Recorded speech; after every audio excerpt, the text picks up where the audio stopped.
Hey, good morning, everybody out there in Wildcat Nation. Thanks for joining us once again on an early Friday morning.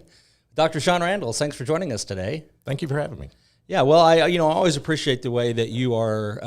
I think we're now on your list.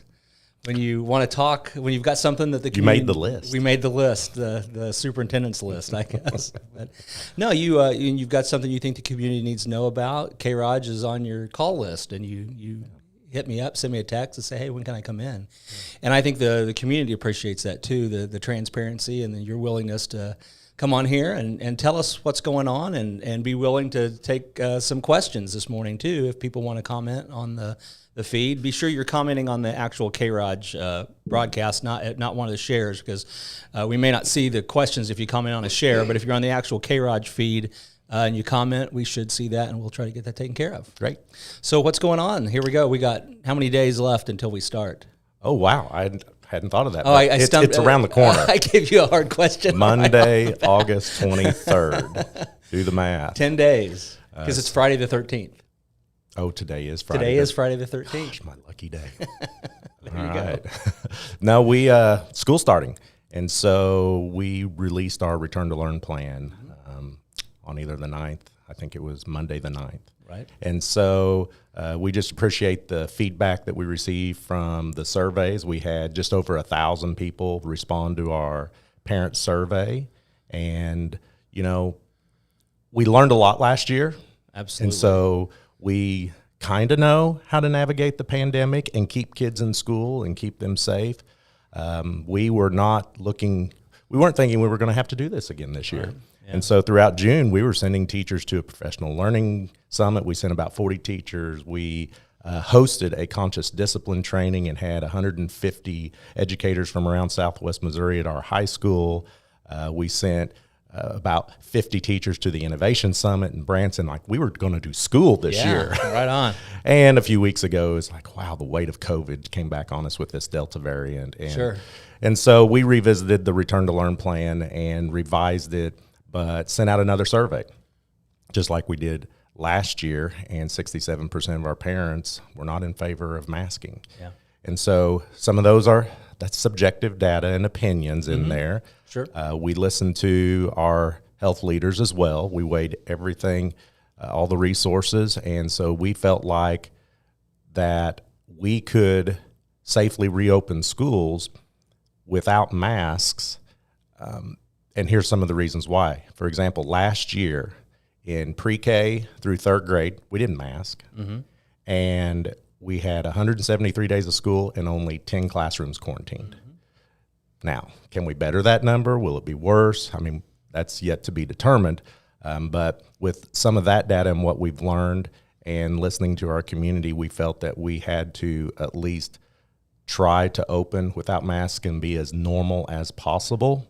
And we have a plan in place if we need to pivot. We have levels, and we're going to start out in level green. And if we need to pivot quickly because in the first 3 weeks of school, 800 kids got quarantined, then our goal is to keep kids in school. Because if kids aren't in school, parents can't go to work. We saw what happens. The economy can shut down. Oh, yeah. Yeah, absolutely. So it's, that was, I think, the shocking piece of information as everybody got is last year's what happens when that school day is gone and parents suddenly have to decide what to do with their kids. And so yes. I think everybody now realizes how important it is to have the schools open. Public schools are a basic necessity of our society. Yeah, not just to for the education purposes, but right. just for the economy to function in general. It's just the way we've evolved. So no masks then, masks not required. The only place masks are required is on the school buses, and that is per the CDC order. Mm-hmm. And so you think about it, the CDC, the Division of Health and Senior Services, which is the governing body of Missouri,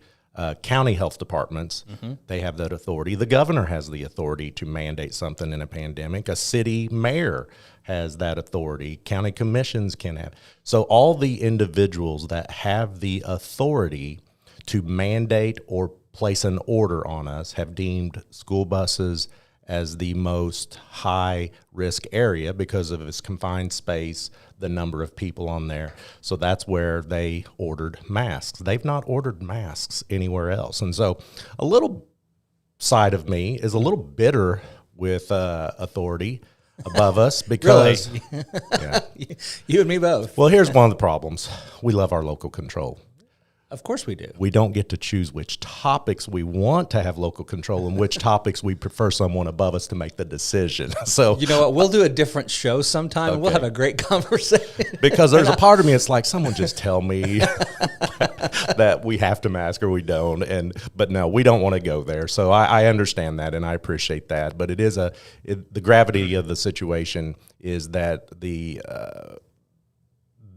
problem is placed on superintendents and boards of education to make something a mandate when no one else, experts, CDC, DHS, and county, haven't. And so that's a little bit of my dilemma, but that's my personal dilemma. So, and I'm willing to do it. Christy's a fan. She says, "Thank you, Dr. Randles." Well, you're welcome, Christy. So that's good. For every Christy, there's an equal and opposite Christy that is a hater of Dr. Randles. Is that right? And we hear the extremes from both do. sides, and I have to stay in the middle, 40-60, because my goal is just to keep kids in school and keep them safe. Don't mistake that. We do want them to stay safe, but parents also have a responsibility to keep their children safe, and that's why parents are the ones that choose vaccination or not. Now, here's the dilemma. Vaccination is not available for 12 and under. Mm-hmm. And so some of that weight is on us, like, what do we do? It also wasn't available last year either. Right. So we're in the same situation as we were last year in regards of vaccination for 12 and under. But even if, now you'll have to answer this question for me because I don't think I know, but there's not the kids that can get a vaccination are not required. So that's the beauty of what we've learned. And for those of you that don't know, LR, Republic, Springfield Public Schools, and one of the private schools were involved in a CD study, actually 2 parts of a CD study over the last 18 months. And then there was a mirror image of that in St. Louis. Mm-hmm. And they came in, they measured classrooms. Some of you probably have received phone calls from the CDC because we were part of this study. And they found that less than 1% of students that were identified as a close contact in a school setting developed COVID. Mm-hmm. And so that's been published, and so we take that into consideration as well, the risk and rewards of it. But the quarantine rules have changed.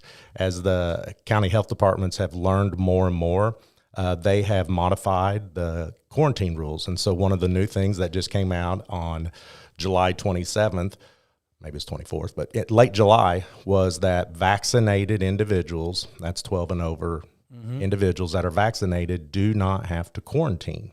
Now, if they're identified as a close contact, we sat at the lunch table and mm-hmm. more than 15 minutes and you came down with COVID, I am a close contact. Under the old rules, I had to go home. If I'm vaccinated, I get to stay in school. I have to mask up for 3 days. Mm-hmm. I have to throw a negative test, a rapid test in the nurse's office after day 3. And then I get to take my mask off and go back to normal school. Okay. I actually think that pretty well answered Candy's question here. She's got the just concern that not masking because Delta is supposedly more contagious than the other strain. And yeah, I think is pretty well covered it. Yeah, and that's the same thing. That still last year no 12 and under vaccination. This year no 12 and under vaccination. But the Delta is more, children seem to be more susceptible to the Delta variant. But as of last week, we asked John Mooney at the Greene County Health Department. He made a comment that so far there's been no age 0 to 11, no child has died of COVID in the state of Missouri. Now, that doesn't mean that there's kids not on ventilators fighting for their life. And, and we, believe me, we feel the magnitude of every decision that we make, and that would break our hearts. But we also have to try to have kids have a normal school year. Absolutely. All right. Doug, weighing in here. Thanks for everything you do. You bet. Thank you again. Thank you, Doug. What else do we need to cover? Let's, does that cover all the and I'll just throw some quarantine stuff? Well, we can move on to some fun stuff. A little bit of education for some people. We still have to be responsible. We have to be cognizant of other people and just be kind to one another. And so if you're in a crowded area, mask up. I mean, what's wrong with that? You'll see me in a mask. I'm also vaccinated, and I'm proud to say I am. But I'm not going to wear my mask if I don't have to. But if my favorite restaurant requires me to wear a mask, I like my tacos at Caesar's, so I'm going to mask and go in there and eat. Caesar's Old Mexico is not a sponsor of K-ROG, so I'll see if I can work on that a little bit. That'll be fine. I'm in there multiple times There you a go. week. Sounds good. But no, just be aware, and if you're in a crowded area, and just for the safety of our kids, keeping kids in school, just be mindful of those around you. And if we have to pivot and we have to move to a level yellow, then that changes everything, and we appreciate our community being respectful of the things we have to do to keep our kids in school. And so we're going to watch it daily, and we're going to watch the numbers. And some of the schools put a number to it, like when we reach 8% quarantines or COVID cases in a building, we're going to mask up. Mm-hmm. I like that because it takes the decision away. The decision has already been made. You hit a number, right? We're doing it. But we had an example last year where we sent 43% of our sixth grade home on a Wednesday. Uh-huh. They all came back on Monday because of the time and all that. We didn't have any cases in fourth grade. So why would we send the fourth, fifth grade home just because sixth grade? Right. And we had 14% of that building was out that day. But I wouldn't have sent the whole building home. It didn't make sense. Or wouldn't mask them all up if that were the case. So I like that we have a little bit of latitude and we didn't tie ourselves to a number. Well, Leanne's a fan too, so keep it up. Thank you, Leanne. One question I wanted to ask you about, I know last year, we did a really big show talking about everything because it was on top of everybody's mind. And then we had to do a follow-up because we had the situation where like a parent was getting tested to see if they had COVID, and they would send their student to school, and then the parent came back positive, which then meant the student and everyone they were in contact with. So there was that kind of cascade effect. The new rules, how do we need to interpret that as far as if somebody in the child's home? It's still exactly the same. It's exactly the same. So if you feel that someone in your home is developing symptoms, first thing you need to do is isolate the children. So if you have a basement and there's a bathroom, put that kid in the basement in the back, or you go there. Slide the food under the door. Yeah, exactly. No, seriously, they will say leave the food. They need to have their own. They need to have their own bathroom. And if you can isolate in the home, then that lessens the amount of quarantine. Okay. And just like anything, if you think you're feeling sick, don't come to school, because if it ends up a positive case in the home, then we have to trace that, and then that kid is taking other kids out. So the key takeaway there is if you are at home, if somebody in the home is potentially positive, maybe have the school child stay home. Yes. As well. Until that test result comes back. Until the test result comes back. Yeah. And we know a lot more about virtual learning, and we have a lot more platforms in place. We have more devices in place. We have more hotspots to provide for families that can't connect. We're in a better position to deliver instruction in a virtual environment, whether that be paper or on a Chromebook. So, okay. And Lauren, her comment came up there. She's thankful for what you do as well. Well, thank you, Lauren. So appreciate it. So, but as far as maybe those community events that are centered around the school, the football games, Meet the Wildcats, open house. Yeah. I would say, with open house, we'd appreciate if mom, dad, and grandparents all didn't come. If one parent and one child, and leave the siblings at home, just to keep the traffic flow to a minimum. That probably goes for any year. Yes, for any function. And particularly this year. And if, like the high school has, the majority of their stations are online and can be handled online, that just cuts down on the amount of time you have to spend in the building.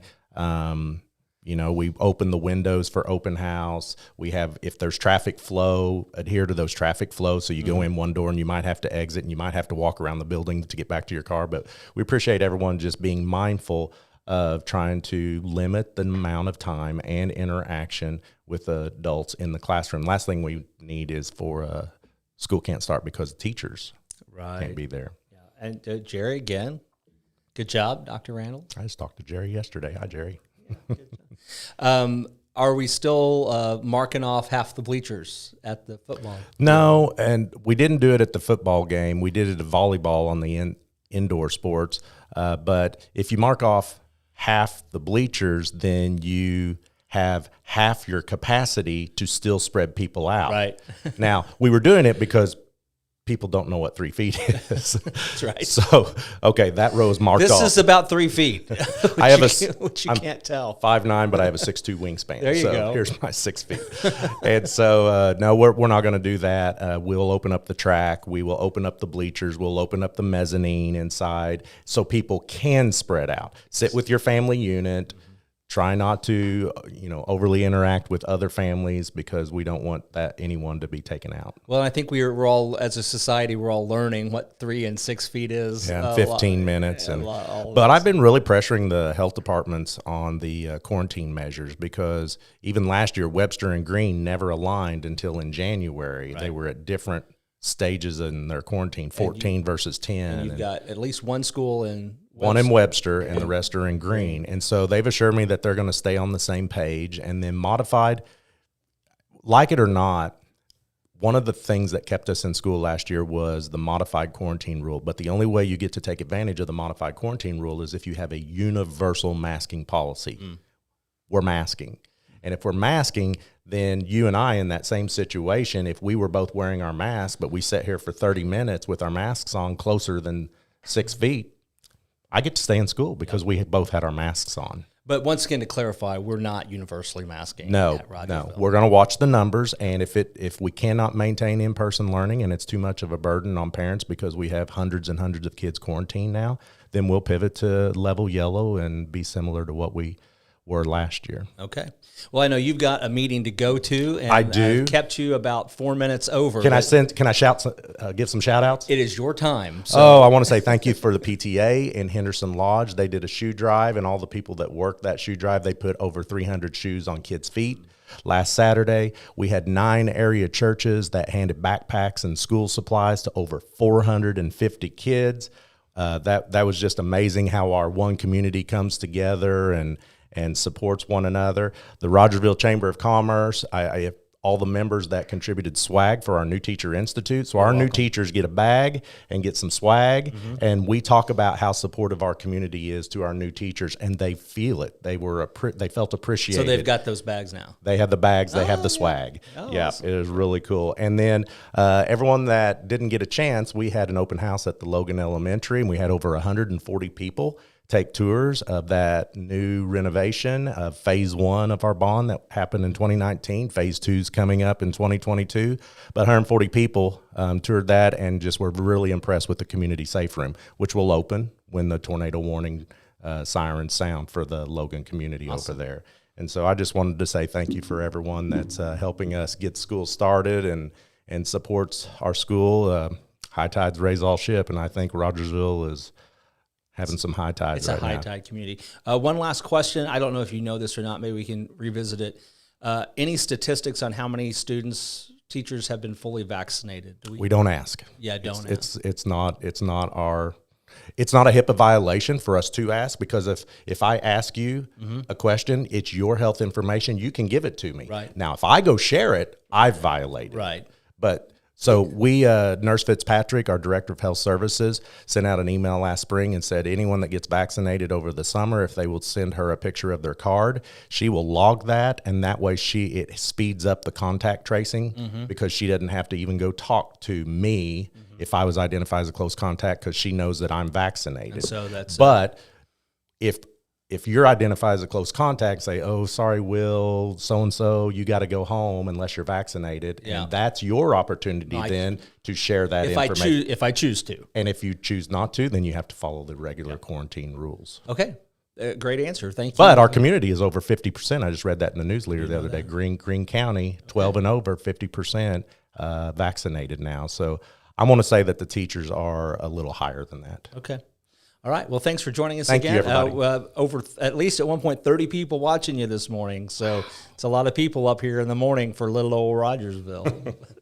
Thanks again, Dr. Randles. Thank you. Hey, we'll be back next week.